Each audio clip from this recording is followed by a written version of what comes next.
So hello and welcome to our webinar on making online case teaching interactive using digital workspaces for whiteboards and breakouts. My name is Antoinette Mills from the Case Centre and I'm your host today.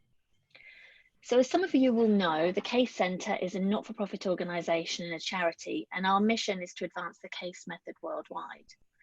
Over the last few months, we've been hearing from educators around the world about the challenges and the opportunities that have been created by moving case classes online due to the COVID-19 pandemic. Teaching with cases naturally lends itself to creating interaction in a class, something that the online environment cries out for. And it's been really exciting to see the creative approaches that educators and schools have been exploring to try and ensure that their engagement and interactivity continues as they move their face-to-face classes online. As the independent home of the case method, a key element of our role at the Case Centre is to facilitate the sharing of ideas and innovations amongst the case community. And when today's presenter, Michael Netzley, contacted us with the idea for this webinar, we were really pleased to be able to share this with all of you. So Michael will mainly be talking about the digital workspace tool Mural today. And just to avoid any confusion from the outset, Mural is one tool that's on the marketplace. It's not produced, sold, or affiliated with the Case Centre in any way. And Michael will be sharing his experience of using it. Now, before I hand it over to Michael, there are just a couple of housekeeping points. We've got a lot of people joining us from around the world today, so everyone is on mute. If you do have questions during the session, please just post them in the chat, which you'll find along the bottom. Towards the end of the session, I'll be posing some of those questions to Michael for you. So I'll be curating those as we go along. And we are recording the webinar. You'll receive a link to it in a follow-up email tomorrow with some other resources. So it gives me really great pleasure to hand over to Michael for what promises to be a really interesting session. And thank you very much, Antoinette. Just a quick check-in to make sure that everybody's able to hear me. We getting good audio right now? I see some nods and some thumbs up. Great, thank you, thank you. Well, indeed, it is a pleasure to be here. And like so many of you, all of a sudden, at least here in Singapore, starting in March, all of a sudden I had to move 100% of my courses online. And at that time, my instinct was, and it was purely instinct, I absolutely cannot claim any sort of insight or knowledge on this, but my instinct was if we're going to go through the trouble or the difficulty of moving over to Zoom or WebEx or Teams, whatever you're using, then if we're going to go through that trouble, then why don't we apply that difficulty, apply that learning to an approach that is maybe more in line with what the technology is really good at. And so to that point, that is where I reached out to Antoinette, and we're going to be talking today about Mural. Now, again, and I'll have a slide in just a couple of moments, there are many such digital workspaces that are available, and I'll introduce those to you. This just happens to be one that I'm working with. So in no way are you limited here. In fact, you're probably going to find yourself flush with choices. So why don't we dive into this?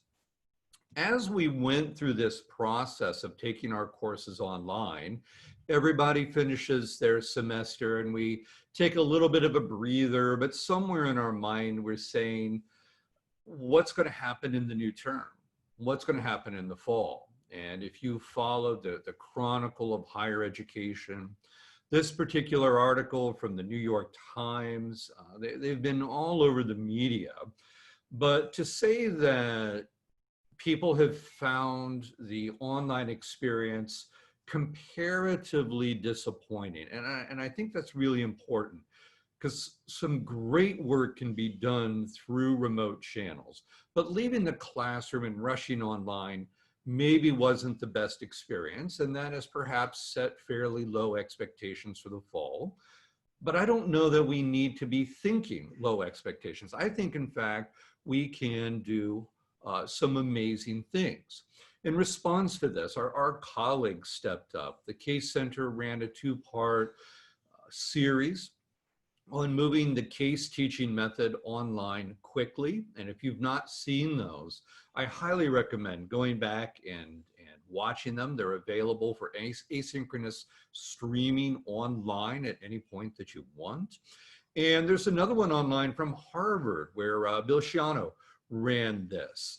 And attached with that particular presentation is a set of PowerPoint slides that would effectively be the kinds of diagrams, the X-Y axes and the T-charts that you classically would have drawn on the chalkboard or the whiteboard. So there's lots of great resources, and people have been incredibly gracious in stepping forward and helping us move forward. Humbly, I hope to build on that in just a small way today by introducing these digital workspaces, digital boards. Now, many reasons why we could introduce these digital workspaces or these boards, but one of them is simply going to be the agony of sitting there for a 3-hour class, or if your executive education course was immediately pushed online, you probably found yourself doing an 8 or 9 hour day because there was no other option on short notice. It's exhausting. It's the hardest job I have had in 30 years of teaching now, 31, wow. Showing on this side. It was really exhausting. And business people had the same experience when they would sit in long meetings online with Zoom. It was absolutely fatiguing. And inevitably, this found its way back to higher education, where we see the Chronicle asking, if we deliver courses online in the fall, will it be the worst of both worlds rather than the best? So again, I see these and I think there is a productive option here. Not just one, there are many, but there is at least one incredibly productive option that doesn't have to kind of fall into these categories. Now, the reason this challenge has come up, and if you look at the photo here, this is a breakout room at the IMD campus in Singapore. And so you've got a lovely table that you can sit 6 or 8 people around. You have an easel. It's just off the photo here, but you have a giant whiteboard. There's a television screen at the front of the room you can connect your laptop to. And if you think about that experience, it's the kind of experience that in our DNA, I might say our brain is hardwired for this kind of social exchange. We are social creatures. So sitting there face to face, debating a question, brainstorming ideas, interacting with colleagues, social plus task at the same time, everybody's comfortable. This is a really rich experience. So whether it's an MBA classroom or an innovation or an entrepreneurship course or an executive classroom, we would probably have people moving back and forth between that small group and that large group. And so the small group experience was really rich, okay? This is the comparison point we're coming from. And somehow, when we go to this, it just doesn't translate as well. I've been saying for a while now that when we take our classic classroom delivery and we try and replicate that online, basically what we're doing is trying to force a square peg into a round hole. And the reason this is happening is because the technology has restructured our work. This goes all the way back to Marshall McLuhan in the 1960s. The technology restructures our work. So if the technology is sort of an oval shaped room with whiteboards and projection screen. And all of a sudden we go to this, that reshaping, it's not a one-to-one translation. The new technology will do other things better. It may do some of our traditional tactics worse. And so we have to figure out how to make that kind of adjustment. How do we get a better translation? And so what we're going to be demonstrating in just a moment, and we're very, very lucky to have, I believe, 6 or 7 volunteers who have ever so kindly agreed to be a part of this demonstration. We're going to look at how you can recreate that whiteboard experience in a virtual environment. So perhaps you have done a business model canvas. Perhaps you've done scenario planning or mega trends or design thinking, and we've moved Post-it notes around, right? A big sheet of paper, and we move those Post-it notes around, and it's a very engaging and interactive experience. Well, how do you do that remotely where everybody's in a separate space? How do you recreate that kind of engagement and energy around a task? Well, the answer rests in these virtual workspaces. And as you'll see, they are incredibly flexible, incredibly flexible. Now, there are many of these. And full disclosure here, I am part of the Mural Design Consultant Network. So that is why for education, I use Mural. Mural also has an education program where if you sign up as an educator, you get 25 accounts for free. But there are other options. There's sort of a big 3. There's Mural. Storyboard would be a second one. That would fit into our big 3. A lot of people like to use Storyboard. And I would say perhaps the closest competitor to Mural is going to be Miro, the one in the middle. And at least here in Singapore, there's actually quite a few people that use Miro as well. Now, if you are doing innovation work or design thinking types of work, a thoroughbred option would be Sprint-Base. Again, full disclosure, I am certified with Sprint-Base as well. So when I'm consulting with clients using a design thinking process, I tend to use Sprint-Base for that one, just because it is so good, but it's more expensive. And at the bottom, you'll see I put Trello and Microsoft Teams. Now, Microsoft Teams has a whiteboard where everybody can work together. And Trello has sticky notes where you can organize ideas. But both of these do not have the same kind of functionality that Mural, and Storyboard are going to have. But I think it's important that we share these, very much to Antoinette's point, because you may find that you really like Mural, or you may find that you really like Storyboard. It doesn't matter. But these options are available to you. So we're going to call on our volunteers here, and we are going to begin a quick demonstration of how in my courses, I've been using Mural for about 1.5 years now in my postgraduate and adult courses. We're going to go through an experience of how we can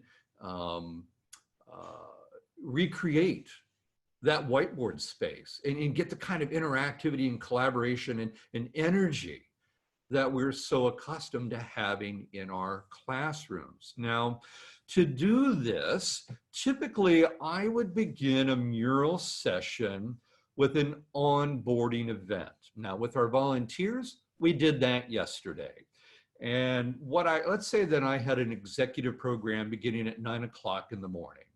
I would tell people I'll sign in between 8:35 and 8:40.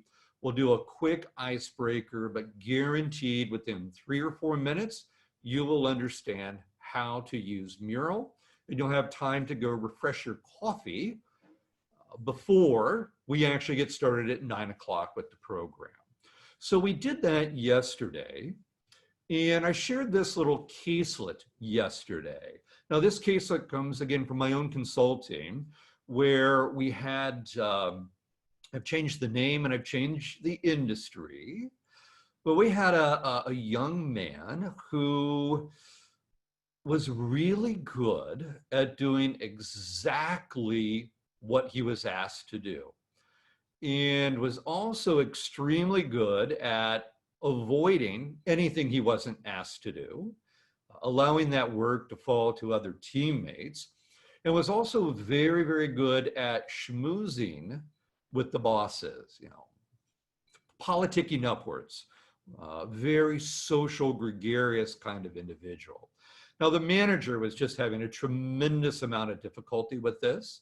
It was a first-time manager as well. So this particular case, it was designed for first-time managers. And how do we go about giving somebody feedback? So this is what our volunteers are going to work on today. So I am going to stop sharing this deck. I hope everybody's had an opportunity to get a sense of what the caselet is about. I'm going to stop sharing this, and I'm now going to go over to Mural. And so we're going to share Mural. And let me go to full screen on this. Here we go.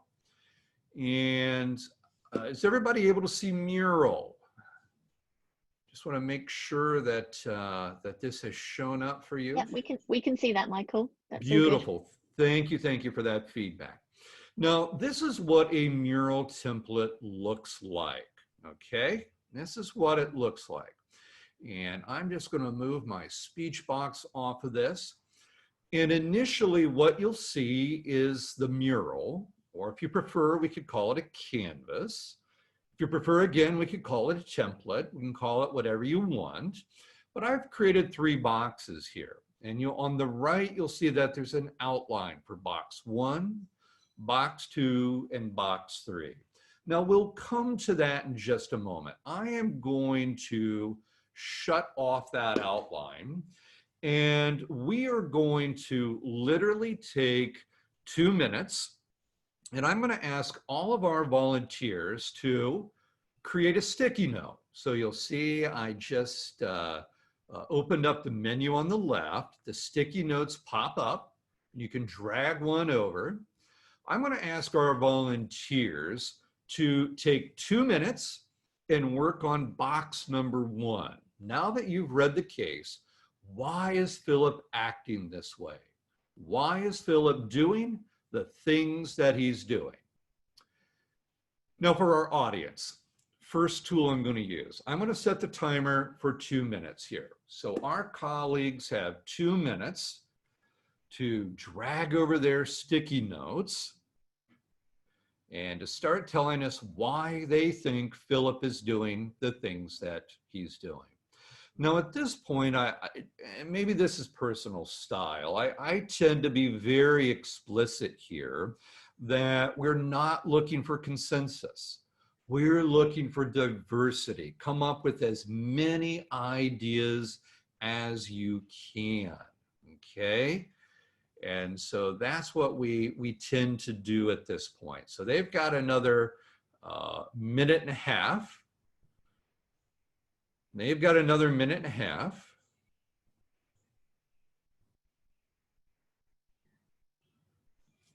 And we'll get folks to fill this in. Now, one question has already come in. So with this remaining 1 minute, let me tackle this question. How is Mural different than Zoom? Or if I may, how is it different than WebEx? How is it different than Microsoft Teams? Basically, all we're doing here is the exact same thing that you already do with Zoom and PowerPoint. So you would start your Zoom or your WebEx, you would do a screen share of your PowerPoint, and your slides show up. All I did was start up the Zoom and do a screen share of Chrome. So this is my browser that you're looking at right now. So I'm just simply sharing the browser rather than sharing PowerPoint. So if you're using Zoom or WebEx or Teams, the functionality is absolutely no different. You're already doing the things that you need to do. And that was perfect. Time is up, volunteers. We heard our alarm. We heard our alarm. Now at this point, what typically happens is somebody will take a moment and they'll start tidying this up, just simply making it look a little bit neater. It's just teammates helping teammates. That's all we're going to do. But while they do that, we're going to move over to our second box, okay? We're going to move over to our second box, and I'll zoom in here a little bit. And you may notice on the lower right, you've also got a zoom function down there, but I'm on Mac, so I just use my trackpad and I open it up. We're now going to give our colleagues another 2 minutes. I'm going to invite you to brainstorm individually so that we protect that diversity. And this is one of the strengths of the technology when people are remotely, because everybody's separated and there's a little less gravitational pull toward consensus. So individually, let's brainstorm 3 to 5 different approaches on how you could go about giving that feedback to Philip. It could be a sandwich approach, you could have a direct approach. Let's see what our colleagues come up with here. But as you can see, all they're doing is creating sticky notes, dragging them over, and writing their material in here. Now at this point, I'll share another tip. I choose one color that is the faculty color. So it happens just to be black. My favorite color is actually purple, but I don't know why, I just go with black. And anytime there's a black sticky note on there, you know it comes from me. So that makes it really easy for me to sort of jump into a group process, leave them a 5 or a 6 word question and jump out again and go check on another group that's working on their mural. But black is my color, okay? Black is my color. So we're less than a minute, my friends. You can get a couple more in there. You can get just a couple of more, 45 seconds. Next teaching tip, better teaching through chemistry. Caffeine. Cannot teach without it. All right, we're getting some really good answers on here. Now, you may notice that we're just observing what the team is doing, but imagine switching roles. Now you're the faculty member. You've created these mural templates. You can go from template to template and watch the team work the same way we're watching our volunteers work. So it's wonderful oversight without being intrusive. All right, time is up.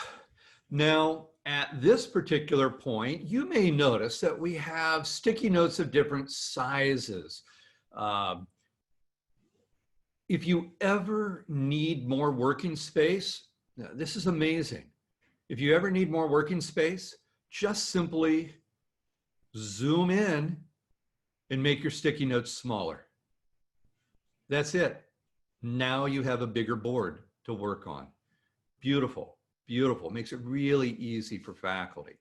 So now we're going to move over here to box 3. And let me introduce this to our participants.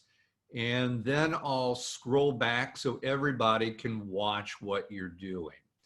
Now what I've asked, or I'm going to ask our participants to do in just a moment, and I will set this timer for, let's say maybe 4 minutes. And so they're certainly welcome to open their microphone if they would like, but I want them to organize their answers. Now this works best, volunteers, this works best if you organize an answer other than your own. Let somebody else organize yours, don't move your own. But I'm going to ask you to organize those answers along 2 continua, your X and Y. Think about the relationship and think about the task. And at the top, we've got the highest likelihood that this approach will be good for the task. And on the right, we've got the highest likelihood that this will be good for the relationship. Okay? So I want you to organize these, and we're going to sit back and watch you drag from box 2 to box 3. And I'll give you 4 minutes to do that. So I've set the timer for 4 minutes.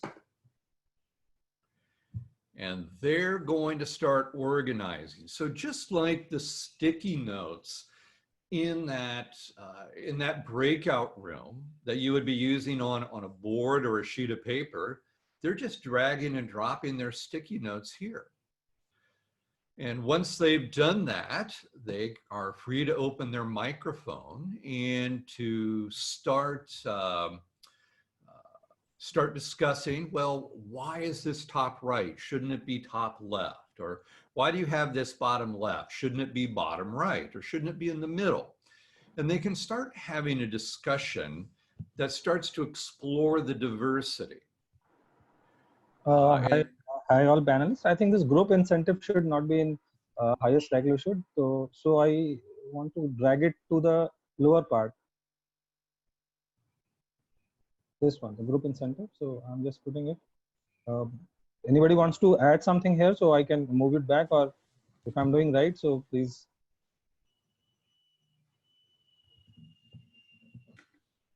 No, I'm quite happy with your choice, Sid. That was my sticky note. I agree with your positioning there.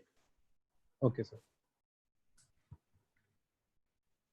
Because he's working individually, so group incentive might not be proper thing to get best out of him.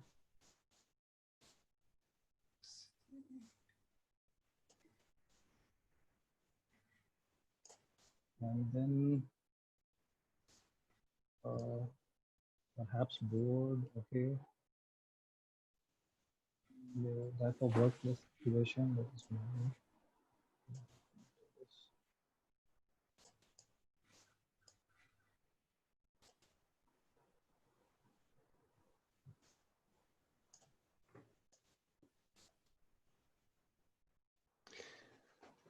I like this number 2 sticky note about discussion with the team members and issue of probable solutions, because I think that means that everyone has ownership of it and it gives them the opportunity to air their views. There's an interesting contrast between seeing him individually and actually having a group exercise. Mm. I'm going to zoom in so that our participants can see exactly what you're doing. I hope that's pretty good screen size there. There we go. So you've got about 1 minute left. Anything else that you'd like to discuss or debate or question or challenge? We love a good challenge. I would like to challenge the work breakdown. I think Philip knows exactly what he needs to do. He's just very good at avoiding it. So maybe it should be renamed to say explicit breakdown with responsibilities. I guess that was implied. I'm not sure I agree that he knows exactly what he's supposed to do. I think he sees relationships as his strength and he plays to that. And I guess as long as he gets away with it, he'll probably continue to do it. Yeah.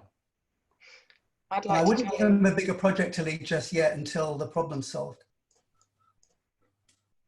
I'd like to challenge this one here, because we don't know that would fail. It might be exactly what he needs in order to improve. So I think it's not to be challenged. That's why it is into the lowest quadrant, because it is having the lowest likelihood of completing the task and lowest likelihood of improving the work relationship. So I think it's placed on the perfect right place. At this bigger project, giving him a bigger project might not give him any likelihood of task completion or making him better. It's risking one's rewarding him. repetition also. I think, Philip, sometimes we work in our comfort zone and we are not conscious of doing anything else outside that comfort zone. So maybe the first step would be to make him know or become conscious of the impact of good things he's doing and identify opportunities, maybe changing, he's not aware of it. Yes, I think that's right. Okay, and at that point, my friends, since this is a demonstration, we will wrap this up because, and I must admit, I'm frankly very happy here because we're seeing options in all 4 quadrants. And as I look at that from a faculty point of view, we can start to think of a whole set of questions, maybe challenging something on the top left or getting somebody to explain on the lower right. But there's all sorts of approaches we could use. And I'm very happy that we've got a distribution here. So first of all, round of applause for our volunteers for taking a few minutes and demonstrating. Bravo. And what I'm going to do is go back to the deck here because with 500 participants online, last I glimpsed there were 46 questions already in there. So I would like to, just a second here, there we go. I would like to make sure that we leave ample time to be able to talk about all of those questions that are coming through. So I need to be able to take just a couple of minutes and share a few additional tips. But this was basically the group breakout plan, what you see on the screen here. Now I ran it as a sprint, and you may notice I gave 2 minutes, 2 minutes, 4 minutes. You can obviously allocate the time however you want. If I'm doing a negotiation course, I tend to not treat it as a sprint. I might give them 90 minutes if I've got a really big case, a 90-minute period to analyze their side, analyze the other side, and figure out what their strategy is going to be. So you can do it both ways. You can give ample time, or you can just run it as a sprint and as an exercise. You've got that kind of flexibility. And just a few other tips that I would like to share with this. Number one, this is my setup right before we begin today. And you may notice on the left, I've got my iPad sitting there. What I would typically do is I would leave this assignment on the screen. That way anybody in the group can go back and double check just in case they need to. But then I monitor the groups on that iPad. And so I'm running 2 screens and I can switch from group to group. During this time, I can figure out who I'm going to call, what question I want to call them. Is there one group that's absolutely nailed the answer? I don't want to call them because there'll be no discussion. But is there a group that's got a good answer, but room for improvement? Ah, now that's the one I want. So I got to figure out who they are. And so having that 2-screen setup is a really good way of doing it.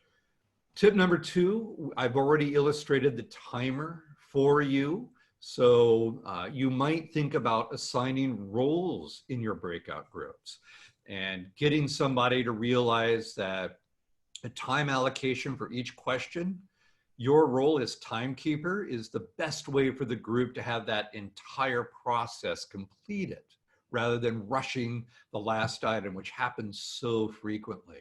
So using the timer and assigning roles can be a really helpful technique. Now, there's also a presentation mode. And when the team starts the presentation mode and reports out, this actually works just like PowerPoint. And so if you look at that circle on the bottom, okay, you'll see that there's 4 slides, or the mural we just did would have had 3 slides on it. You just click through those the same way you click through a PowerPoint. So if your teaching preference is to have groups come back and do a complete group report out, they don't have to create a PowerPoint. They don't have to struggle with anything. They just pull up their mural, go to presentation mode, click, click, click, done. It's incredibly easy to make a presentation in Mural. Let's say that you want the final product for course records or for grading or just simply for a backup. You can export your mural as a PDF. And so they can export it and email it to you. And that way, if there's ever a technology problem, you've always got a problem. Or if they say, Prof, we had it done, and there was a question about timeline, check the timestamp on the email. It's all right there, okay? So you can export these files. And one of the things that I get so excited about, and this goes back to a free case that I have through the Case Center called Twittermentary. You can move beyond the classroom walls. So imagine for a moment you're running a design thinking course and you get to the point that people have created prototypes. Now you want to invite guests in to look at those prototypes and give feedback. You can do that with the visitor link, and you can invite up to 10 guests in from outside your classroom. Now, the link here to my previous case is that when I teach Twittermentary, you can actually go on Twitter and have people from outside the classroom comment on the Twittermentary documentary while you're teaching it and watching it in the classroom. So I would have students interacting with the filmmaker or interacting with people in the documentary while they're watching the documentary. So we can move beyond those classroom walls, and Mural lets you do that very, very easily.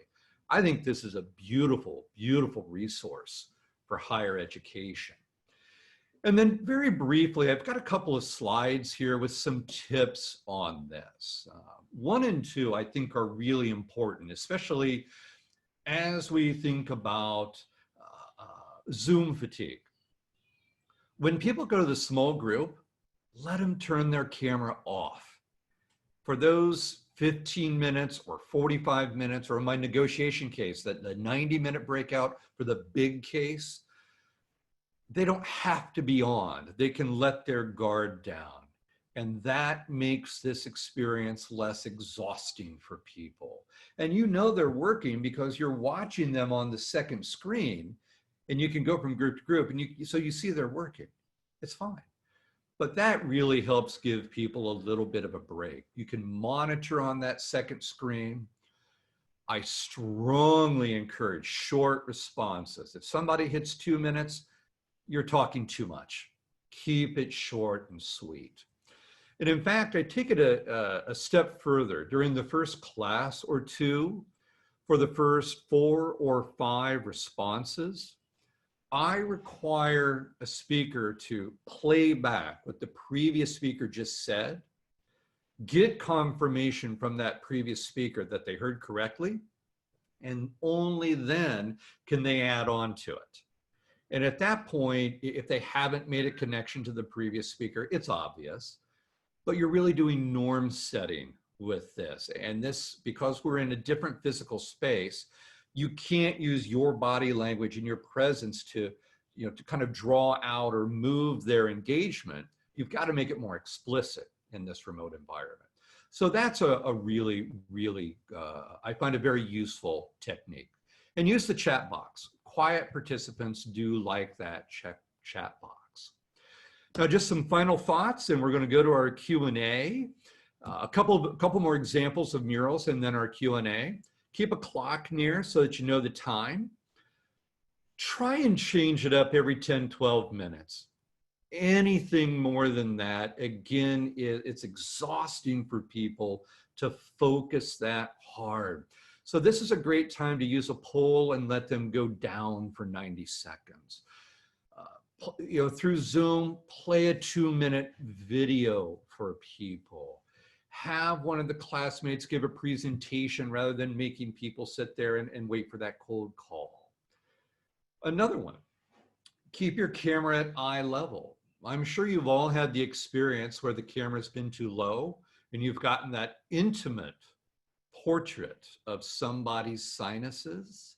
Not the best optics. So try and keep that camera at eye level. And in fact, I'm speaking to a sticky note. I put the sticky note right above the camera and I speak to that sticky note. So that way I'm making, I'm trying to make some eye contact rather than looking at that video in the lower corner. So now you've got the side of my face. Quality mic is critical.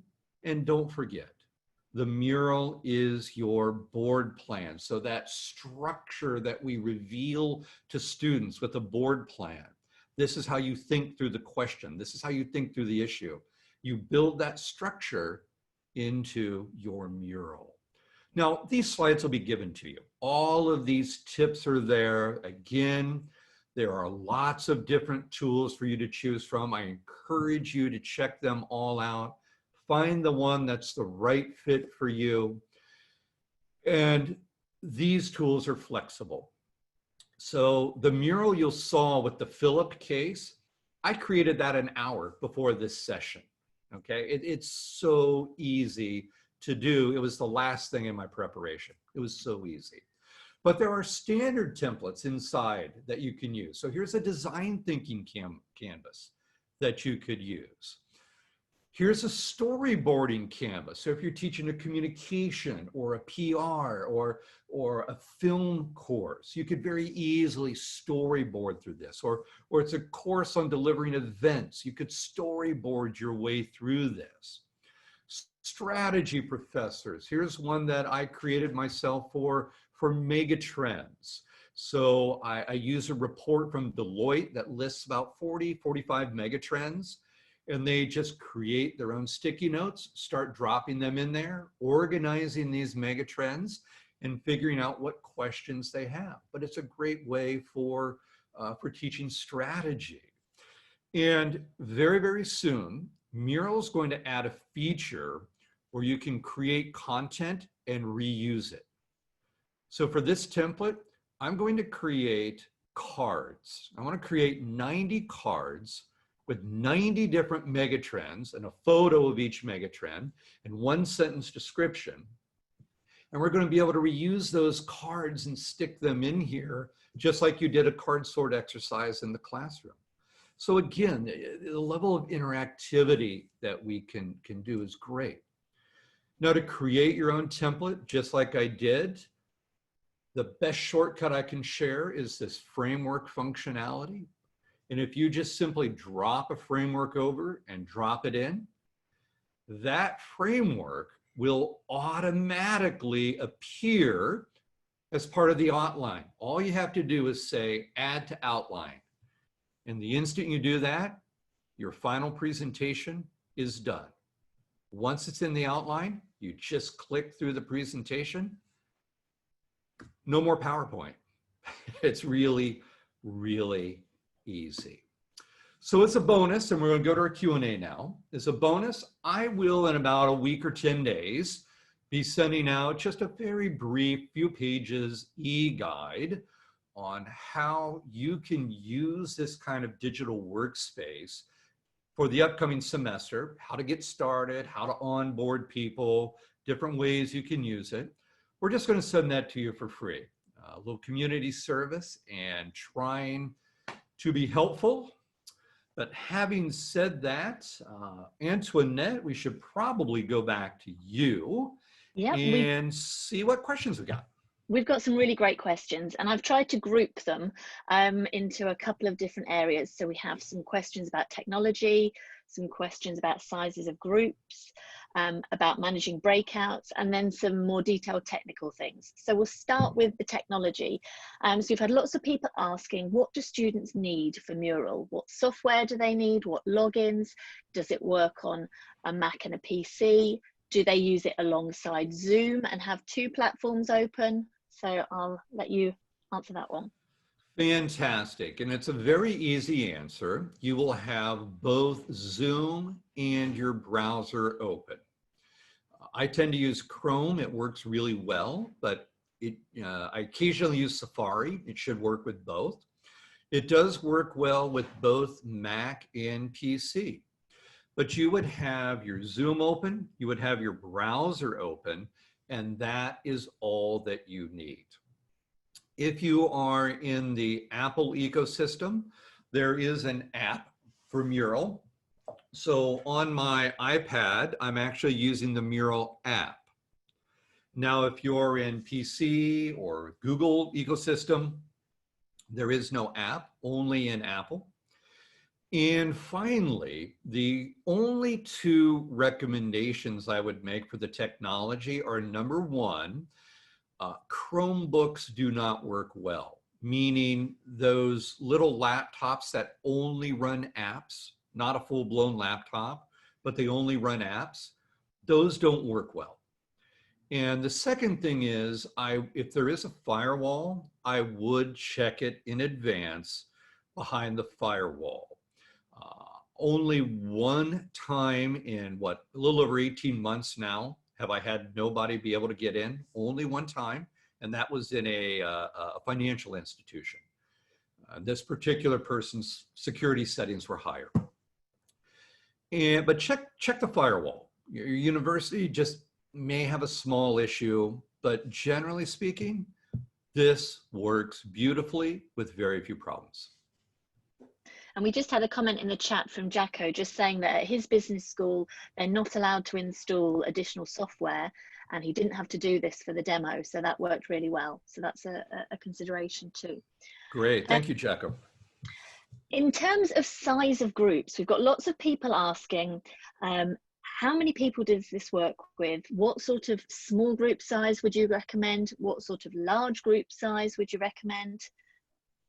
Okay, so for small groups, I'm pretty traditional. I tend to go with 4 to 8. When you get below 4, there's just not enough critical mass for the diversity that, and at least as I learned the case method at Harvard, not enough diversity to really get the different and opposing points of view. So I like to go with 4 to 8. Now, when you start getting 10 in a single group, it gets a little messy on the screen. So for me, 8 tends to be my upper limit. Okay, and for the breakout groups, if you're running it in Zoom or WebEx and you have a breakout group, do you have a separate mural for each breakout group? How do you pre-select who's going to be in which group? And how many groups can you reasonably monitor and go around and look at? Okay, great questions there. Thank you, thank you. So with Mural, once you create your first mural, there is an option to duplicate. So I just simply duplicate it. It literally takes less than 1 minute to create 4 or 5 versions of that same mural. So if I were to say have 40 people in the classroom, I might duplicate it 8 times and have groups of 5. And that way, if somebody doesn't show, at least they still have 4 in that breakout group. Now, for the kinds of adult education I do, open enrollment, for example, I won't know in advance who somebody is in their background. So I actually use the Zoom groups. I tell it how many groups that I want, and I let it just randomly assign people to the group. So if you're in Zoom group 1, you'll use Mural 1. If you're in Zoom group 2, you'll use Mural 2. And I just simply allow it to happen naturally. Now, if it is a course, I am much more intentional, because that way I can ensure that we have diversity of gender, diversity of nationality, diversity of industry. I don't, if I'm doing something related to finance, I don't want 3 finance people in the same group. I want to break that out. So those are 2 different ways that you might do it. Someone was just asking, how do you get to your students into the mural? So they're all dialed into the Zoom call, and you've told them what group they're in. How do you then communicate to them where they need to go to for the mural so they don't get confused?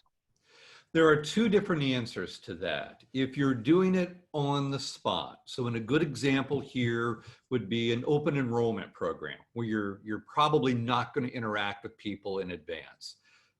At least in many programs, you wouldn't interact in advance. There's a hyperlink that you can share. Okay, so we would share that hyperlink right there on the spot.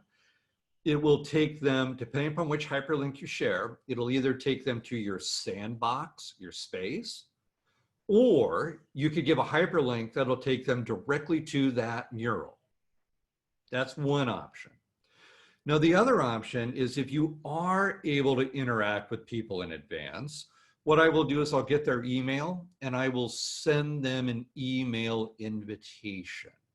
And so when I do that, I can, of course, at that point, assign them to a group and have control over that diversity and distribution of different types of people. But you can invite by email or share a hyperlink. Okay. And on the more sort of nitty-gritty technical aspects, how are the stickies accessed? Can people just randomly pick colors? And do the students see a different view of the mural than the faculty member? So great questions. And you'll notice I'm switching my screen share here. So we're going to go back to Mural very quickly. Now on the left, you've got a vertical menu in this gray bar on the left. I'm going to click on the top one and voila, there are my stickies. Do I want a square? Do I want a rectangle? Do I want a round? What color do I want? So I can just drag the sticky over and there it is. Now let's say it's not the color I want. I'm going to go to the menu that's attached to that sticky and I'm going to pick my purple. There we go, family color. And now I'm going to use this throughout. So everybody knows that when there's a purple comment there, it's Michael. Or as a faculty member, I tend to use black. So now you know, blah, blah, blah, blah, there we go. That's Michael's comment. So that's how you add a sticky. And the reality is they sort it out themselves. People figure this out so quickly. They will literally say, "Prof, go away." They will sort it out themselves and do the work. And just like our little demonstration, when you heard that interactivity all of a sudden start to increase after about 3 minutes, that's exactly what happens here. So no need to worry about the details. Yeah, they're often more clued up than the faculty members. Yes, yes. And do the students see a different view of the Zoom than you do as the faculty member? So everybody controls their view. So I saw somebody, one of our volunteers was still on there. You know, I might, for example, zoom out. So I'm just using my Apple trackpad. I might zoom out so I can see the whole thing and get a sense of what people are doing. But you might come down here and increase your zoom in, and you might only want to see that box. Now we're on the same canvas at the same time, but we've got two different views because you control your view and I control my view. The only time that there is one view is when the faculty member or the presenter does a screen share. So very, very quickly, for example, if you tell your class, I want group 1 to report out, they're going to pick the outline. They're going to come up here to presentation mode. Voila, box 1. Now this is what you would screen share in Zoom or screen share in WebEx. When we're done with box 1, voila, box 2, box 3. There's your PowerPoint. But that's the only time you would have one single view is when you're screen sharing. Okay, brilliant. We've just had a couple of people saying in the chat, they've been asking the volunteers how intuitive they found the process. And I'm pleased to say that Jacko said he found it extremely intuitive, felt clueless for the first 2 minutes, but after that it was huge fun. So that sounds like the way students would work too. People are asking, does this work in an asynchronous situation? Oh, I love it for that. And especially, so one of the other platforms, I mentioned that I worked with Sprint Base. What we learned on these design thinking runs is 1 hour at a time. But so 1 hour Monday, 1 hour Tuesday, 1 hour Wednesday. But the other 23 hours are asynchronous. So your ability to do, say, a field consulting project for an MBA, or to do a live 24-hour exam and have them working in groups on this, or to do an assignment between class meetings.